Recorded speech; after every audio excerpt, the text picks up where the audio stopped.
கிறிஸ்துவுக்குள் பிரியமானவர்களே, இந்த நாளிலும் நாம் தியானிக்கிறதான ஒரு பகுதி விலையேற பெற்ற விசுவாசம். நம்முடைய விசுவாசம் விலையேற பெற்றது. கர்த்தர் நம்மிடத்திலே கொடுத்திருக்கிற அந்த விசுவாசத்தினுடைய அந்த கிருபையானது, விசுவாசமானது ஒரு கிறிஸ்துவனுடைய வாழ்க்கைக்கு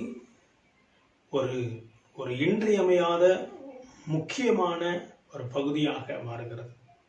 இந்த நாளிலும் நாம் தியானிக்கிறதான வேத பகுதி 1 பேதுரு 1 நிருபம்.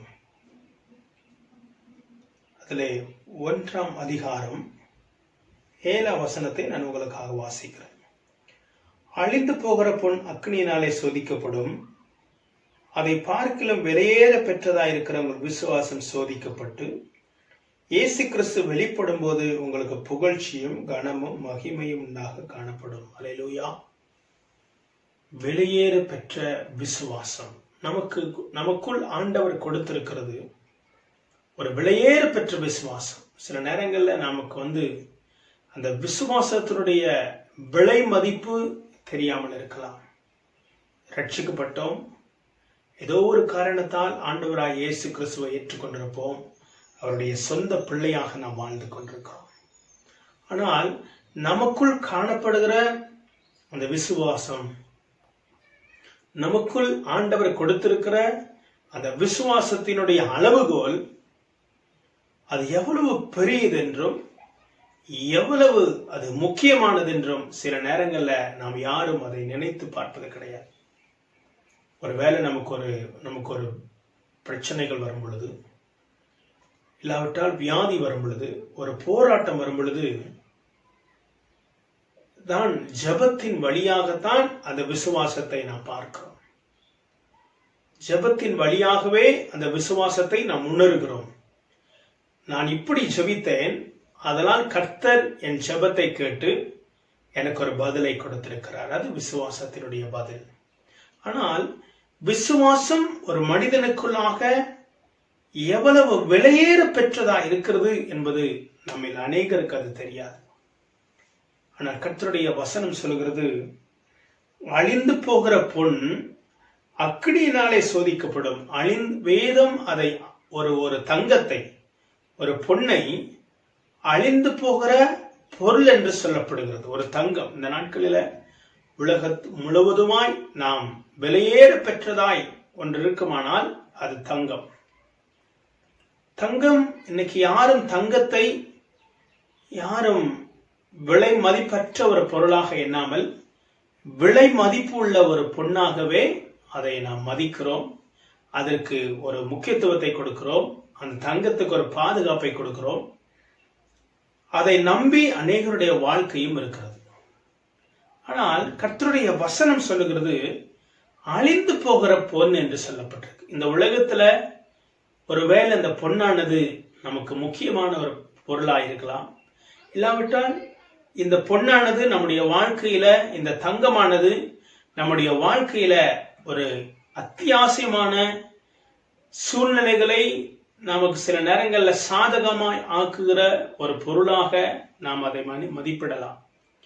ஆனால் கிறிஸ்தவனுடைய வாழ்க்கையில தேவனை பின்பற்றி அவனுடைய வாழ்க்கை இருக்குமானால், ஆண்டவருடைய கர்த்தருடைய வசனம் சொல்லுகிறது, அழிந்து போகிற பொன் அக்னியினாலே சோதிக்கப்படும், அதை பார்க்க விலையேற பெற்றதாய் இருக்கிறதாய் உங்கள் விசுவாசம் சோதிக்கப்பட்டு. அதை காட்டிலும் விலையேற பெற்றது விசுவாசம். அல்லேலூயா. நம்ம கையில கொடுக்கப்பட்டிருக்கிறது. ஒருவேளை இந்த விசுவாசத்தினுடைய மதிப்பு தெரியாமல் இருக்கலாம். இல்லாவிட்டால் இந்த விசுவாசத்தினுடைய தன்மை நமக்கு புரியாமல் இருக்கலாம். இல்லாவிட்டால் இந்த விசுவாசத்தை நாம் காண முடியாதவர்களாய் கூட சில நேரங்கள் இருக்கலாம். பொன்னை பார்க்க முடியும். பொன்னுடைய விலை நமக்கு உலகம் முழுவதும் சொல்லப்படுவதனால், உலகம் முழுவதும் இது பயன்படுத்தப்படுகிறதுனால் அதனுடைய விலை நமக்கு தெரியும், அதனுடைய முக்கியத்துவம் நமக்கு தெரியும், அதனுடைய பாதுகாப்பு நமக்கு தெரியும். ஆனால் ஒருவனுடைய இந்த வாழ்க்கை முடித்து அடுத்த வாழ்க்கைக்குள்ளாக, அவனுடைய நித்தியத்துக்குள்ளாய் கடந்து போகும் பொழுது, அழிந்து போகிற பொன் அழிந்து போனதாகவே இருக்கும். ஆனால் விலையேற பெற்றதாய் வேதம் சொல்லுகிற விசுவாசமே அது விலையேற பெற்றதாய் இருக்கும். நீங்கள் நானும் அழிந்து போகிற பொன்னை நேசிப்பதை காட்டிலும் எனக்குள் என் தேவன் எனக்குள் ஒரு விசுவாசத்தை கொடுத்திருக்கிறார் என்பதை நாம் உணர்ந்து கொண்டு நாம் தேவனை நேசித்து அந்த விசுவாசத்தின் வழியிலே நாம் பின் செல்ல வேண்டும். நாம் ஒவ்வொருவருக்கும் விசுவாசமாக்கிய அது கனி என்று சொல்லப்பட்டிருக்கிறது, அது வரம் என்று சொல்லப்பட்டிருக்கு. விசுவாசம் 2 விதத்திலே செயல்படும். ஒன்று கனியாகவும் செயல்படும், வரமாகவும் செயல்படும். விசுவாசம் தேவ ராஜ்யத்திலிருந்து ஒரு காரியத்தை பெற்றுக்கொள்கிறதாக இருக்கும். விசுவாசம் அற்புதங்களை பெற்றுக்கொள்கிறதா இருக்கும். விசுவாசம் தேவனுடைய மகிமையை இந்த பூமிக்கு கொண்டு வருகிறதா இருக்கும். விசுவாசத்தினாலே நாம் தேவனுடைய ராஜ்யத்திலே நாம் பங்கு உள்ளவர்களாய் மாறுகிறோம். அதுதான் இந்த வசனம் சொல்லுகிறது. அழிந்து போகிற பொன் அக்னியினாலே சோதிக்கப்படும், அதை பார்க்கலாம் விலையேற பெற்றதா இருக்கிற உங்கள் விசுவாசம் சோதிக்கப்பட்டு. நம்முடைய விசுவாசம் சோதிக்கப்படும். ஒவ்வொருவருடைய வாழ்க்கையிலும் தனிப்பட்ட விதத்திலே ஒவ்வொருவரையும் கர்த்தர் அந்த விசுவாசத்தினுடைய வழியாகவே நம்மளை நடத்துகிறார். நம்முடைய விசுவாசம் சோதிக்கப்படும். அழிந்து போகிற பொன் அக்னியினாலே சோதிக்கப்படுமானால், ஒரு பொன்னை தங்கத்தை மண்ணிலிருந்து எடுக்கும் பொழுது அதனுடைய களிம்புகளை நீக்குவதற்காக, அதனுடைய வடிவத்தை பெறுகிறதுக்காக, இல்லாவிட்டால் அது தச்சனுடைய இருதயத்துக்கு ஏற்ற டிசைனுக்கு அது மாறுகிறதுக்காக அந்த பொன்னானது அக்னிக்குள்ளாக போய்தான் அது பலவிதமான மாடல்களிலே நமக்கு கையிலே கிடைக்கிறது. அழிந்து போகிற பொன் அக்னிக்குள்ளாக கடந்து போய் வருமானால், பொன்னை காட்டிலும் விலையேற பெற்றதா இருக்கிற நம்முடைய விசுவாசம் இன்னும் அதிகமான அக்னிக்குள்ளாக சோதிக்கப்படும். இன்னும் அதிகமாக சோதனைக்குள்ளாக நாம் சோதிக்கப்படும். அதனாலதான் இந்த வசனம் பேதுரு எழுதுகிறார், உங்களுக்குள் இருக்கிற விசுவாசம் சோதிக்கப்படும். பொன்னே சோதிக்கப்படுமானால், விலையேற பெற்றதாய் நம்ம கையில கொடுக்கப்பட்டிருக்கிற அந்த விசுவாசம் சோதிக்கப்படும். நம்ம கையிலே கர்த்தர் விசுவாசத்தை கொடுத்திருக்கிறார். அது நிமித்தமாகத்தான் இன்னொரு வசனம் சொல்லுகிறது, 9ஆம் வசனம், உங்கள் விசுவாசத்தின் பலனாகி ஆத்தும ரட்சிப்பை அடைகிறீர்கள். விசுவாசத்தினாலே ஒரு விசுவாசத்தினுடைய பலனானது, ஒரு விசுவாசத்தினுடைய ரிசல்ட் ஆனது என்னுடைய ஆத்தும ரட்சிப்பு. நான் ஆண்டவரை விசுவாசிக்கிறேன், நான் ஆண்டவரை நம்புகிறேன். எப்படி நம்புகிறேன்? அதுல 8ஆம் வசனம் சொல்கிறது, அவரை நீங்கள் காணாமல் இருந்தும் அவரிடத்தில் அன்பு கூறுகிறீர்கள். அவரை நாம் காணவில்லை, ஆனால் அவரிடத்திலே நாம் அன்பு கூறுகிறோம். ஆண்டவராய் இயேசு கிறிஸ்துவை நான் பார்த்தது கிடையாது, ஆனால் அவரிடத்திலே அன்பு கூறுகிறோம். அது விசுவாசம். விசுவாசத்தினாலே நான் தேவனை காண்கிறேன். விசுவாசத்தினாலே அவரோடு கூட நான் வாழ்ந்து கொண்டிருக்கிறேன். விசுவாசத்தினாலே நான் தேவனோடு உறவை பெற்றிருக்கிறேன். நமக்குள் இருக்கிற விசுவாசம், நமக்குள் இருக்கிற அந்த விசுவாசத்தினுடைய பலன் ஆத்தும ரட்சிப்பு. அல்லேலூயா. அவரை நீங்கள் காணாமல் இருந்தும் அவரிடத்தில் அன்பு கூறுகிறீர்கள். இப்பொழுது அவரை தரிசியாமல் இருந்தும் அவரிடத்தில் விசுவாசம் வைத்து. அவரை நாம் காணல, அவரை நாம் தரிசிக்கல, ஆனால் அவர் மேல் நாம் விசுவாசம் வைத்து இன்றைக்கும் அவரை உணர்கிறோம். எந்த வழியாக உணர்கிறோம்? அவருடைய வசனத்தின் மூலமாக.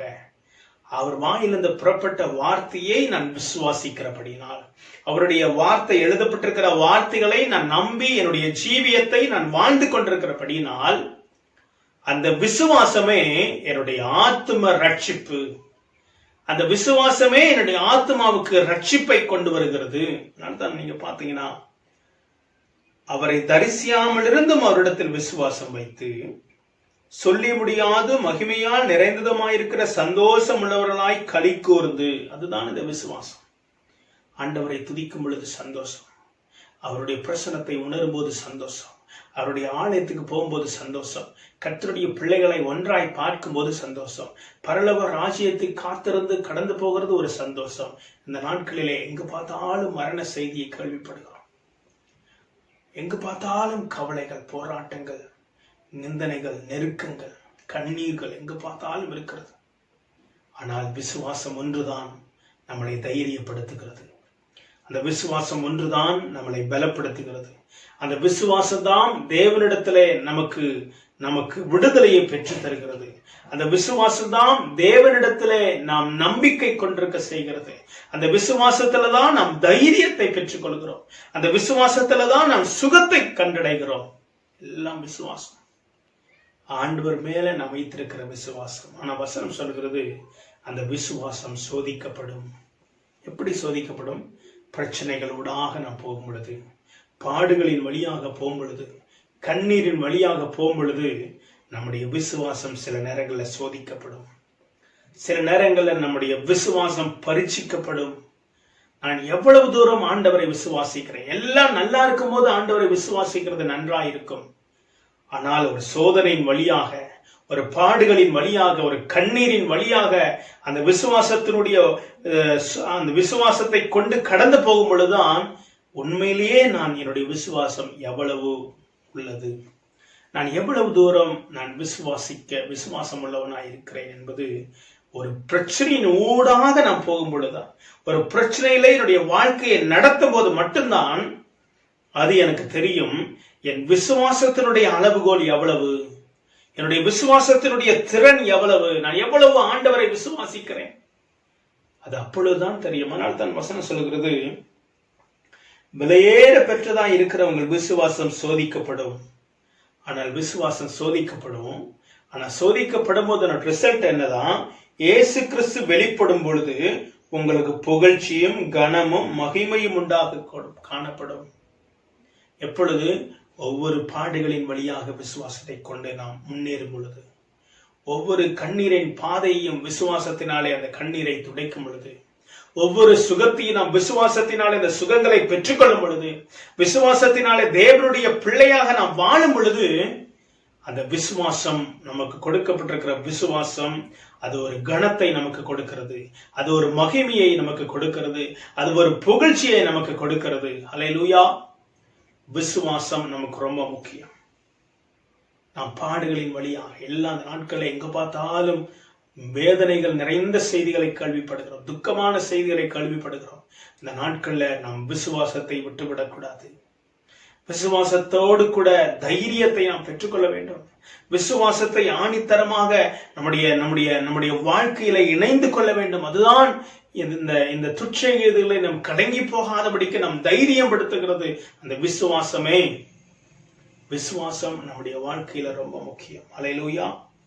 இன்னும் சில வசனங்களை நான் வாசிக்கிறேன் உங்களுக்காக.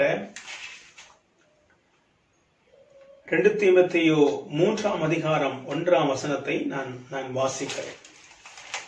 2 தீமோத்தேயு எடுத்துக்கொள்வோம். 2 தீமோத்தேயு 3ஆம் அதிகாரம்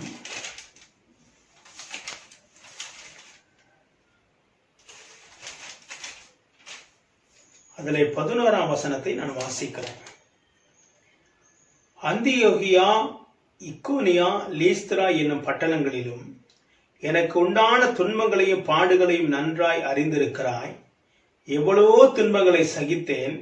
இவை எல்லாவற்றிலிருந்து கர்த்தர் என்னை நீங்களாக்கிவிட்டார். அல்லேலூயா! அப்போஸ்தலனாகிய பவுல் இதை எழுதுகிறார். அப்போஸ்தலனாகிய பவுல் இதை தீமோத்தேயுக்கு சொல்லுகிறார். அந்தியோகியா, இக்கோனியா, லீஸ்திரா என்னும் பட்டணங்களில் எனக்கு உண்டான துன்பங்களை பாடுகளை நன்றாய் அறிந்திருக்கிறாய். ஒரு கிறிஸ்துவனுடைய வாழ்க்கை இலகுவாக போவது கிடையாது. அது துன்பங்களின் வழியாக, அது பாடுகளின் வழியாகவே கடந்து செல்லும். எவ்வளவோ துன்பங்களை சகித்தேன். இவை எல்லாவற்றினின்றும் கர்த்தர் என்னை நீங்களாக்கிவிட்டார். அல்லேலூயா! கர்த்தர், பவுல் சொல்லுகிறார், எல்லா துன்பத்திலையும் கர்த்தர் என்னை நீங்களாக்கிவிட்டார். எப்படி? அதுதான் விசுவாசம். அவர் விசுவாசத்திலே தேவனோடு கூட முன்னேறி போனார். அவர் விசுவாசத்திலே தான் அவர் இன்னொரு இடத்துல அவர் சொல்லுகிறார், நல்ல போராட்டத்தை போராடினேன், ஓட்டத்தை முடித்தேன், விசுவாசத்தை காத்துக்கொண்டேன். நாம் நல்ல போராட்டத்தை போராட வேண்டும், நம்முடைய ஓட்டத்தை முடிக்க வேண்டும், விசுவாசத்தை காத்துக்கொள்ள வேண்டும். விசுவாசத்தை நாம் விட்டுறக்கூடாது. கிறிஸ்தவ வாழ்க்கையில நாம் ஆண்டவருக்காக பிரயாசப்படுகிற அந்த பிரயாசத்திலே, நாம் ஓடுகிற அந்த ஓட்டத்திலே நான் விசுவாசத்தை காத்து கொள்ள வேண்டும். என்னிடத்திலே கொடுக்கப்பட்டிருக்கிற அந்த விலையேற பெற்ற விசுவாசத்தை நான் விட்டுவிடக்கூடாது. விசுவாசத்தை நான் காத்துக்கொண்டு தேவனுக்காக நாம் முன்னேற வேண்டும். நம்மளை குறித்த திட்டம் நிறைவேறி முடிக்கிற வரைக்கும். அதனால தான் பவுல் சொல்கிறார், நல்ல போராட்டத்தை போராடினேன், நான் ஓட்டத்தை முடித்து விட்டேன், விசுவாசத்தை காத்துக்கொண்டேன். இன்னைக்கு அநேகர் போராடுகிறோம் சில நேரங்கள்ல, ஆனால் பாதி வழியிலே அநேகர் விசுவாசத்தை விட்டு விடுகிறோம். நாம் நல்ல போராட்டத்தை போடி முடிப்பது கிடையாது. ஆனால் அப்போஸ்தலனாகிய பவுல் சொல்கிறார், நல்ல போராட்டத்தை போராடினேன், ஓட்டத்தை முடித்தேன், விசுவாசத்தை காத்துக்கொண்டேன். எத்தனையோ துன்பங்கள், எத்தனையோ பிரச்சனைகள், எத்தனையோ போராட்டங்கள் வழியாகவே இந்த அப்போஸ்தலனாகிய பவுல் கடந்து போனார். ஆண்டவராகிய இயேசு கிறிஸ்துவும் அநேக பாடுகளின் வழியாக கடந்து போனார். அவர் தான் வந்த காரியத்தை தன் பிதாவினிடத்திலே நிறைவேற்றும்படியாக கடைசி வரைக்கும் அவர் தனக்கு கொடுத்திருக்கிற பொறுப்பை அவர் காத்துக்கொண்டார். கடைசி வரைக்கும் அந்த உலகத்திலே அவர் மனிதனாய் வந்தாலும், அவர் மனிதனாக மனுக்குலத்தினுடைய பாவம் மன்னிப்புக்காகவே இந்த உலகத்துக்கு அவர் கடந்து வந்தார். அவர் ஜீவ பலியாக தன்னை ஒப்பு கொடுத்து அவருடைய ரத்தத்தினால மட்டுமே மனுக்குலத்துக்கு ஒரு பாவ மன்னிப்பும் நித்திய ஜீவனும் உண்டு என்று அறிந்து பிதாவானவர் ஆண்டவராய் இயேசு கிறிஸ்துவை தன்னுடைய சொந்த குமாரனை இந்த உலகத்துக்கு கல்வாரி சிலுவைக்கு அவர் அனுப்பினார். ஆனால் அந்த கல்வாரி சிலுவையிலே அவர் இலகுவாக அந்த பாதைக்கு கடந்து போகவில்லை. அவர் மிகுந்த பாடுகளின் வழியாகவே அவர் சிலுவைக்கு நேராய் கடந்து போனார்.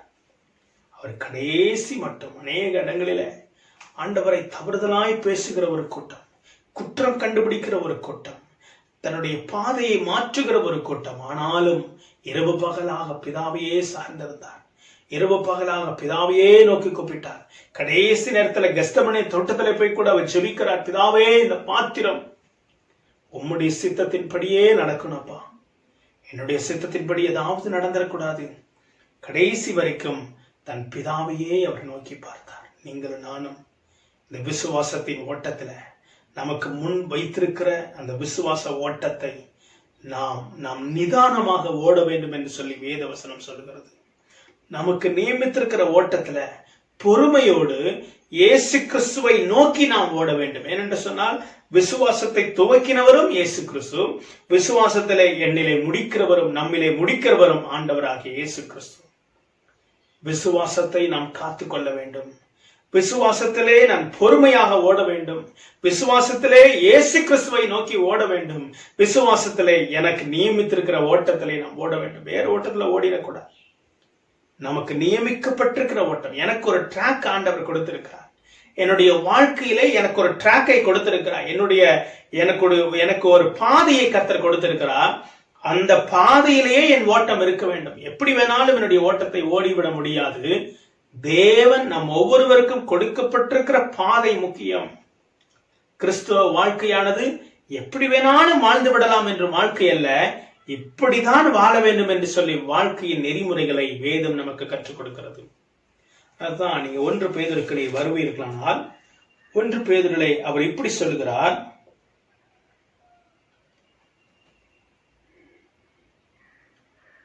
13ஆம் வசனம், ஆகையால் நீங்கள் உங்கள் மனதின் அறையை கட்டிக்கொண்டு தெளிந்த புத்தியுள்ளவர்களாக இருந்து இயேசு கிறிஸ்து வெளிப்படும் போது உங்கள் மேல் அளிக்கப்படும் கிருபையின் மேல் பூரண நம்பிக்கையுள்ளவராய் இருங்கள்.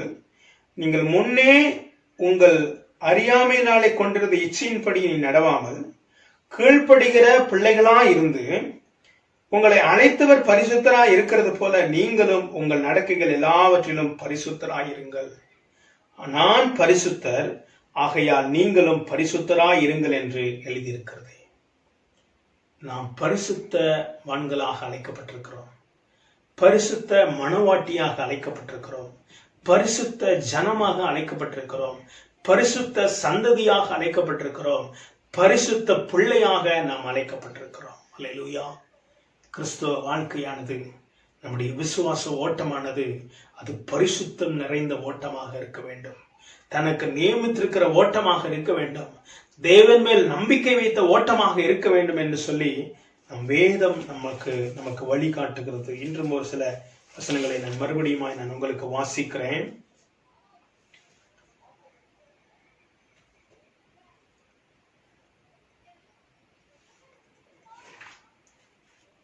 4ஆம் அதிகாரம் 2 தீமோத்தேயு 4ஆம் அதிகாரத்திலே 7வது வசனம் மறுபடியுமாய், நான் நல்ல போராட்டத்தை போராடினேன், ஓட்டத்தை முடித்தேன், விசுவாசத்தை காத்துக்கொண்டேன்.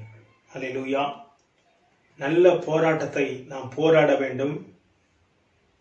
விசுவாசத்திலே நம்மளை காத்துக்கொள்ள வேண்டும். ஆண்டவர் நம்முடைய வாழ்க்கையில அவர் பெரிய காரியங்களை செய்கிறவராக அவர் நம்மோடு கூட இருக்கிறார். அல்லேலூயா. இந்த நாட்களிலே ஆண்டவர் இயேசு கிறிஸ்துவனுடைய அந்த அவருடைய வழி நடத்துதல், விசுவாசத்திலே நாம் அவரிடத்திலே சேருகிற ஸ்லாக்கியத்தை, அந்த நம்பிக்கையை நாம் பெற்றிருக்கிறோம். எனக்குள் விசுவாசமே என்னுடைய ஆத்தும ரட்சிப்பு. என்னுடைய விசுவாசமே நான் பரலோகத்துக்கு நான் பங்குள்ளவன். என்னுடைய விசுவாசமே என்னுடைய ஜெபத்தை என் ஆண்டவர் கேட்கிறார். என்னுடைய விசுவாசமே நான் நித்திய ஜீவனுக்கு பங்குள்ளவனாய் மாறுகிறேன். விசுவாசமானது நம்முடைய வாழ்க்கையில ரொம்ப முக்கியமான ஒரு பகுதி. இன்றும் ஒரு வசனத்தை நான் வாசிக்கிறேன். 1 தீமோத்தேயு 6ஆம் அதிகாரத்துல தீமோத்தேயுக்கு அப்போஸ்தலனாய் பவுல் எழுதுகிறார். 19ஆம் வசனம், நித்திய ஜீவனை பற்றி கொள்ளும்படி வருங்காலத்திற்குரிய தங்களுக்கு நல்ல ஆகாரத்தை பொக்கிஷமாய் வைக்கும்படி அவர்கள் கட்டளையிடு. ஓ தீமோத்தேயுவே, உன்னிடத்தில் ஒப்புவிக்கப்பட்டதை நீ காத்துக்கொண்டு சீர்கேடான வீண் பேச்சுகளுக்கும் ஞானமென்று பொய்யாய் பெயர் பெற்றிருக்கிற கொள்ளையின் விபரீதங்களுக்கும் விலகு. சிலர் அதை பாராட்டி விசுவாசத்தை விட்டு வழுவி போனார்கள். கிருபையானது உன்னோடு கூட இருப்பதாக. ஆமென்.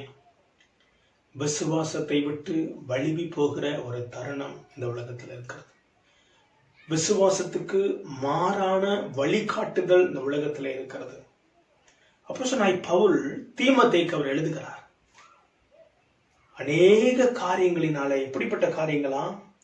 உன்னிடத்தில் ஒப்புவிக்கப்பட்டதை நீ காத்துக்கொண்டு சீர்கேடான வீண் பேச்சுகளுக்கும் ஞானமென்று பொய்யாய் பெயர் பெற்றிருக்கிற கொள்கையின் விபரீதங்களுக்கு நீ விலகு. அநேக தத்துவங்கள், அநேக ஞானங்கள், உண்மையை போல இருக்கிற காரியங்கள், அதெல்லாவற்றிலும் விலகு. சிலர் அதை பாராட்டி, இந்த காரியம் நல்லா இருக்கு, இந்த தத்துவம் நல்லா இருக்கு, இந்த சம்பவம் நல்லா இருக்கு, இவங்க சொல்லுகிறது நல்லா இருக்கு, வேதத்துக்கு புறம்பாய் வருகிறது எல்லாமே நாம் விசுவாசத்தை உடைக்கக்கூடியது.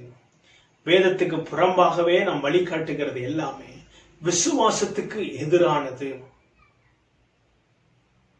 விசுவாசத்துக்கு எதிரானவைகள் எல்லாமே நாம் விசுவாசத்தை வழிவிலகு போக பண்ணும். சிலர் அதை பாராட்டி விசுவாசத்தை விட்டு வழுவி போனார்கள். கிருபையானது உன்னோடு கூட இருப்பதாக. விசுவாசத்தை நாம் காத்துக்கொள்ள வேண்டும். இன்னொரு இடத்துல அழகாக பவுல் தன்னுடைய தீமோத்தேயுக்கு ஒரு சம்பவத்தை சொல்லுகிறார். 1 தீமோத்தேயு 1ஆம் அதிகாரத்தில் அந்த சம்பவம் இருக்கிறது. 18ஆம் வசனத்தை வாசிக்கிறேன். குமாரனாகிய தீமோத்தேயுவே, உன்னை குறித்து முன்னுண்டான தீர்க்க தரிசனங்களின்படியே நீ அவைகளை முன்னிட்டு நல்ல போராட்டத்தை பண்ணும்படி இந்த கட்டளையை உனக்கு ஒப்புவிக்கிறேன். நீ விசுவாசமும் நல்மனசாட்சியும் உடையவனாயிரு. அல்லேலூயா. என்ன சொல்கிறார்? தீமோத்தேயுவே, உன்னை குறித்து முன்னுண்டான தீர்க்க தரிசனத்தின்படியே, ஆண்டவர் நமக்கு சொன்ன அந்த நம்முடைய வாழ்க்கையை கூட சொன்னபடியே நீ அவைகளை முன்னிட்டு நல்ல போராட்டத்தை பண்ணும்படி இந்த கட்டளை உனக்கு ஒப்புவிக்கிறேன். நீ விசுவாசமும் நல்மனசாட்சியும் உடையவனாயிரு. தேவனுடைய திட்டம், தேவனுடைய தீர்க்க தரிசனம், தேவனுடைய வார்த்தை, தேவனுடைய வல்லமை, தேவனுடைய மகத்துவம், தேவன் நமக்காக முன்குறித்திருக்கிற எதிர்கால நம்பிக்கைகள் எல்லாமே இந்த விசுவாசத்தோடு சம்பந்தப்பட்டது. இந்த விசுவாசத்தோடு ஒன்று இணையக்கூடியது. என் வாழ்க்கையில் இருக்கிற திட்டம் நிறைவேறணுமானால் நான் விசுவாசத்திலே நான் நிலைத்திருக்க வேண்டும். விசுவாசத்தை விட்டுவிடக்கூடாது. அதனால்தான் பவுல் சொல்லுகிறார், நீ விசுவாசமும் நல்மனசாட்சியும் உடையவனாயிரு. முதலாவது கிறிஸ்துவனுடைய வாழ்க்கையில ஒரு விசுவாசம் அவனை நல்மனசாட்சி உடையவனாய் மாற்றுகிறது. நான் விசுவாசிப்பேன், ஆனால் என்னுடைய நல் மனசாட்சி எனக்குள்ளே உண்டாகுகிறது. நான் எதை நோக்கி விசுவாசிக்கிறேன்? என் ஆண்டவரை நோக்கி விசுவாசிக்கிறேன். அவர் எழுதப்பட்ட வேத வார்த்தைகளை நான் விசுவாசிக்கிறேன். அவர் எனக்கு என்னை குறித்து சொன்னவைகளை நான் விசுவாசிக்கிறேன். வேதத்துக்கூடாகவே என்னுடைய வாழ்க்கையை நான் விசுவாசமாய் ஏற்றுக்கொண்டு நடத்த வேண்டும். அதுவே விசுவாசமும் நல்மனசாட்சியின் உடையவனாயிரு. 19 வசனம். இந்த நல்மனசாட்சியை சிலர் தள்ளிவிட்டு, முதலாவது விசுவாசமும் நல்மனசாட்சியும் உடையவனாயிரு. இந்த நல்மனசாட்சியை சிலர் தள்ளிவிட்டு விசுவாசமாகிய கப்பலை சேதப்படுத்தினார்கள். கவனிக்கணும். முதலாவது அவர் சொல்லுகிறார், விசுவாசமும் நல்மனசாட்சியும் உடையவனாயிரு. ஆனால் கீழே சொல்லும் பொழுது நல்மனசாட்சியை சிலர் தள்ளிவிட்டு, நல்மனசாட்சியை நாம் தள்ளுவோமானால் விசுவாசம் உடைந்து விடும். முதலாவது விசுவாசமாகி நல்மனசாட்சிக்குள்ள வருகிறோம். ஆனால் நல்மனசாட்சி எனக்குள்ளே கெட்டு போகுமானால், என்னுடைய நல்மனசாட்சி உடையுமானால், என்னோடு கூட அவர் மேல் வைத்திருக்கிற விசுவாசமும் சேர்ந்து உடைந்து விடும். அப்போஸ்தலனாகிய பவுல் தீமோத்தேயுக்கு அப்படிதான் சொல்லுகிறார், நீ நல்மனசாட்சி உடையவனாயிரு. இந்த நல்மனசாட்சியை சிலர் தள்ளிவிட்டு விசுவாசமாகிய கப்பலை சேதப்படுத்தினார்கள். 20ஆம் வசனம், இமேனையும் அலெக்சாந்தரும் அப்படிப்பட்டவர்கள். அவர்கள் தூசியாதபடி சிட்சிக்கப்பட அவர்களை சாத்தான் கையிலே ஒப்பு கொடுத்தேன் என்று பவுல் சொல்கிறார். விசுவாச கப்பலை சேதப்படுத்தினார்கள். நம்முடைய விசுவாச கப்பலை ஒரு நாளும் சேதப்படுத்திடக்கூடாது. பவுலுக்கு தீமோத்தேயுக்கு சொல்லுகிறார், தீமோத்தேயுவே, நீ விசுவாசமும் நல்மனசாட்சியும் உடையவனாயிரு. ஆனா சில நல்மனசாட்சி கேடாகும் பொழுது விசுவாசமாய கப்பல் உடைந்து விடும். நீ அப்படி நடந்து கொள்ளாத. விசுவாசம் நமக்கு ரொம்ப முக்கியம். அந்த விசுவாசமே என்னை தூய்மைப்படுத்துகிறது. அந்த விசுவாசமே என்னை தேவனிடத்துல சேருகிறது. அந்த விசுவாசமே என்னை பரிசுத்தப்படுத்துகிறது. அப்போஸ்தலனாகிய பேதுரு என்ன சொல்கிறார் என்று சொன்னால், உங்களை அனைத்தவர் பரிசுத்தராய் இருக்கிறது போல நீங்களும் உங்கள் நடக்க எல்லாவற்றிலும் பரிசுத்தராய் இருங்கள். அந்த விசுவாசமே என்னை தேவனிடத்திலே கொண்டு சேர்க்கிறது. அந்த விசுவாசமே என்னை தேவனோடு கூட உறவை உண்டாக்குகிறது. அந்த விசுவாசமே என்னை நித்திய ஜீவனுக்கு பங்குள்ளதாய் மாற்றுகிறது. கடைசி காலங்களிலே விசுவாசம் மறுதலிக்கப்படுகிற காலமாயிருக்கிறது. விசுவாசத்தை அநேகர் விட்டுவிடுகிற காலமாயிருக்கிறது.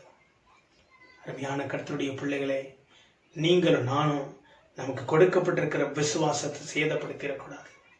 நமக்கு கொடுக்கப்பட்டிருக்கிற விசுவாசத்தை நாம் இழந்து விடக்கூடாது. கேடான காரியங்கள், தத்துவமான காரியங்களை கேள்விப்பட்டு விசுவாசத்தை விட்டுவிடக்கூடாது.